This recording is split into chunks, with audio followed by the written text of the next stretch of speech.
صلی اللہ علیہ وسلم سے ایک دن صحابہ کرام نے پوچھا، دریافت کیا، یا رسول اللہ یہ قربانی کیا ہے؟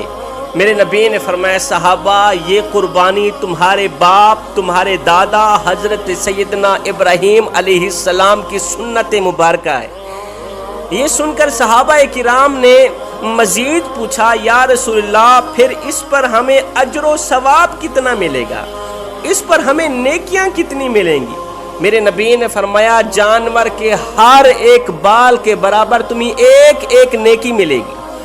قربانی کے لیے تمہارا جتنا بڑا جانور ہوگا، جتنے بڑے جانور کے اوپر جتنے بال ہوں گے، حساب کتاب تم خود لگا لینا، ہر ایک بال کے برابر تمہیں ایک ایک نیکی کا ثواب ملے گا، ایک ایک بال کے برابر ایک ایک نیکی ملے گی۔ رسول اللہ صلی اللہ علیہ وسلم نے ایک دن اپنی پیاری بیٹی سیدہ فاطمہ الزہرا رضی اللہ تعالی عنہا کو فرمایا، بیٹی فاطمہ اٹھو، قربانی کے جانور کے پاس رہو، آپ کے نام کا جو جانور اللہ کی بارگاہ میں قربان ہونے جا رہا ہے نا، اپنے گھر میں اس جانور کے بالکل قریب رہو۔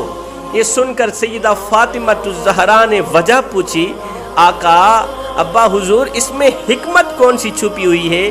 میں کیوں جانور کے پاس رہوں، کیوں جانور کے بالکل قریب رہوں؟ یہ سن کر میرے نبی نے فرمایا، بیٹی فاطمہ وہ اس لیے کہ اس جانور کے خون کا پہلا قطرہ زمین پر گرتے ہی اللہ تعالیٰ تمہارے پچھلے تمام گناہوں کو مٹا دے گا۔ یہ جو جانور تمہارے نام کا ذبح کیا جا رہا ہے نا، اس کے خون کا پہلا قطرہ جب زمین پر گرے گا، اس کے گرنے کے ساتھ ہی اللہ تعالیٰ تمہارے تمام پچھلے گناہوں کو مٹا دے گا۔ میں آپ لوگوں سے پوچھنا چاہتا ہوں، آج کی اس دور میں ہر بندے کا اپنا عقیدہ ہے، ہر بندے کا اپنا ایک مسلک ہے۔ میں اپنے مسلک کے مطابق، اپنے عقیدے کے مطابق بات کرنا چاہتا ہوں، کیا سیدہ فاطمہ الزہرا رضی اللہ تعالی عنہا پر گناہ کا کوئی دھبا تھا جس کے بارے میں میرے نبی فرما رہے ہیں تمہارے پچھلے تمام گناہوں کو مٹا دیا جائے گا؟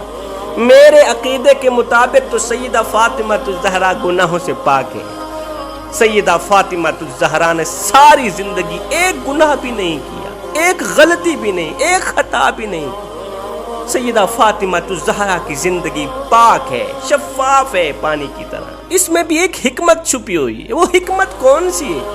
وہ حکمت یہ ہے کہ میرے نبی خود کو، میرے نبی کائنات کے نبی، نبیوں کے نبی، نبیوں کے بادشاہ، نبیوں کے امام، رسولوں کے امام، اتنی بڑی شخصیت، اتنا بڑا مقام رکھنے والے، اتنا بڑا مرتبہ رکھنے والے، اتنا بڑا مقام و مرتبہ رکھنے والی شخصیت یہ جملہ بول کر خود کو اللہ کے سامنے عاجز پیش کر رہی ہے۔ مالک میں بھی عاجز ہوں تیری بارگاہ کے سامنے، میری اولاد بھی تیری بارگاہ کے سامنے عاجز ہے، خود کو اللہ کے حضور عاجز پیش کر رہے ہیں۔ اولاد گناہوں سے پاک ہے، گناہ کا ایک دھبا بھی نہیں، قیامت تک نہیں آئے۔ اب دوسری حکمت جو سامنے آ رہی ہے، یہ سنتے ہی سیدہ فاطمہ الزہرا نے عرض کی، ابا حضور کیا یہ فضیلت صرف اہل بیت کے لیے ہے، یہ تمام مسلمانوں کے لیے ہے؟ میرے نبی نے فرمایا، یہ فضیلت تمام مسلمانوں کے لیے۔ رسول اللہ صلی اللہ علیہ وسلم نے فرمایا جو شخص صاحب استطاعت ہونے کے باوجود بھی، قربانی کرنے کی گنجائش رکھنے کے باوجود بھی اگر وہ قربانی نہیں کرتا، مال بھی ہے، دولت بھی ہے، پیسہ بھی ہے، سب کچھ ہے، پھر بھی اگر وہ قربانی نہیں کرتا تو وہ ہماری عیدگاہ میں نہ آئے۔ حضرت سیدنا امام جعفر صادق رضی اللہ تعالی عنہ لوگوں کو واعظ و نصیحت فرما رہے تھے، درس قرآن دے رہے تھے، قربانی کی فضیلت اور قربانی کے مسائل بیان فرما رہے تھے۔ اتنے میں آپ نے فرمایا، لوگوں ہر ایک مسلمان کی قربانی قبول ہو جاتی، دنیا میں رہنے والے ہر ایک گنہگار، بدکار، سیاہکار کی قربانی اللہ تعالیٰ قبول فرما لیتا ہے، مگر سنو، دنیا میں 3 بدقسمت لوگ ایسے رہتے ہیں جن کی نہ تو قربانی قبول ہوتی ہے، نہ تو حج قبول ہوتا ہے، اور نہ ہی تو نماز قبول ہوتی ہے۔ لوگوں نے پوچھا، حضرت آخر وہ بدقسمت لوگ کون کون سے، وہ 3 بدبخت لوگ کون کون سے جن کی قربانی قبول نہیں ہوتی؟ آپ بھی دل کے کانوں سے سنیں آخر وہ 3 بدقسمت لوگ کون کون. فرمایا نمبر 1 شرک کرنے والا. اللہ اکبر. شرک کرنے والے کا کوئی بھی عمل قبول نہیں ہوتا. نہ نماز قبول ہوتی، نہ حج قبول ہوتا ہے، نہ ہی تو قربانی قبول ہوتی. شرک کیا ہے؟ اللہ کے ساتھ کسی کو شریک ٹھہرانا.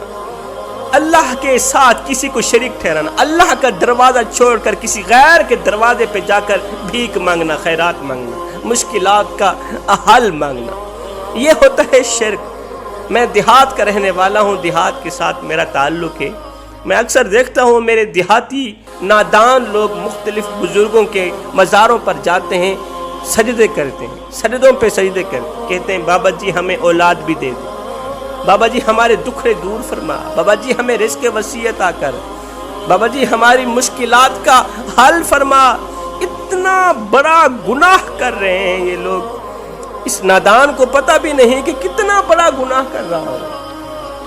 اس میری گھٹیا آہوزاری کو سن کر قبر میں پڑا اللہ کا ولی جو ہوتا ہے وہ بھی اس پر لعنت کر رہا ہوتا ہے.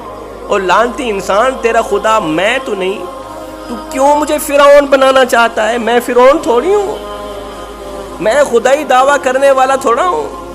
میں تو اللہ کا بندہ ہوں جس کے دروازے پہ جا کر میں رحمت کی بھیک مانگتا تھا. تو اس کے دروازے پہ جا کے سجدہ کیوں نہیں کرتا؟ اس مالک کے دروازے پہ جا کے بھیک کیوں نہیں مانگتا؟ ہاتھ کیوں نہیں پھیلاتا؟ میرے سامنے، میرے دروازے کے سامنے سجدہ کرتے ہو تو تجھے شرم نہیں آتی؟ اتنا بڑا گناہ، اسے کہتے ہیں شرک. میرے نبی نے فرمایا صحابہ شرک سے بچنا. تمہارے ٹکڑے ٹکڑے کیوں نہ کر دیے جائیں، ٹکڑے ٹکڑے کیوں نہ کر دیے جائیں، پھر بھی شرک نہ کرنا. شرک کرو گے تو یاد رکھنا تم لوگ تباہ و برباد ہو جاؤ گے، تمہارا کوئی بھی عمل قبول نہیں ہوگا. اللہ اکبر. آپ کو پتہ ہے انسان جب زنا کرتا ہے اللہ تعالیٰ کو بہت زیادہ غصہ آتا ہے. اللہ تعالیٰ زانی انسان پر غضبناک ہوتا ہے. اللہ تعالیٰ زانی انسان پر غضبناک ہوتا ہے، مگر اتنا نہیں ہوتا. غضبناک کیوں ہوتا ہے؟ مومن جب زنا کر رہا ہوتا ہے اس وقت ایمان سے خالی ہو جاتا ہے. مومن جب چوری کر رہا ہوتا ہے اس وقت ایمان سے خالی ہو جاتا ہے، اس لیے اللہ تعالیٰ غضبناک ہوتا ہے. مومن جب جھوٹ بول رہا ہوتا ہے اس وقت ایمان سے خالی ہو جاتا ہے. مومن جب سود کا کاروبار کر رہا ہوتا ہے اس وقت ایمان سے خالی ہو جاتا ہے. اگر ایمان ہو بھی صحیح تو کس کھاتے کا ہے ایمان؟ اس ایمان کی اللہ کے سامنے کتنی قیمت ہوگی؟ چوری کرتے وقت اللہ تعالیٰ غضبناک ہوتا ہے، بہت زیادہ ہوتا ہے مگر اتنا نہیں ہوتا. جو لوگ نماز نہیں پڑھتے اللہ تعالیٰ ان پر غضبناک ہوتا ہے مگر اتنا زیادہ نہیں ہوتا.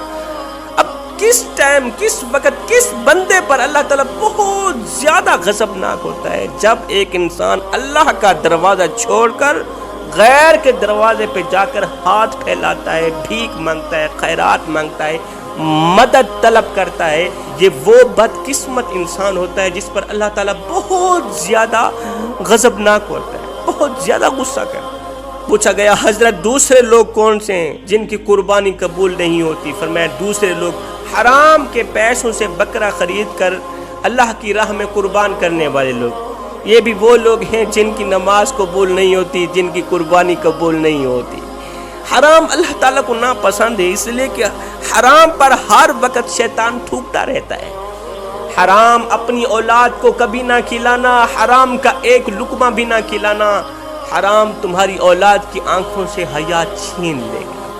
حرام تمہاری اولاد کی آنکھوں سے شرم و حیا چھین لے گا. تمہاری اولاد کو بے حیا بنا ڈالے، تمہاری اولاد کو بے غیرت بنا ڈالے. پوچھا گیا حضرت تیسرے بدقسمت لوگ کون سے ہیں جن کی قربانی قبول نہیں ہوتی؟ فرمایا وہ ہیں سود کا کاروبار کرنے والے لوگ، سود کا بزنس کرنے والے لوگ، مجبور انسان کو 1000 روپیہ دے کر 1200 وصول کرنے والے لوگ. فرمایا 3 لوگوں کے علاوہ گنہگار ہو، بدکار ہو، سیاہکار ہو، مسلمان ہو، کلمہ پڑھنے والا ہو، ہر ایک انسان کی قربانی قبول ہو جاتی ہے.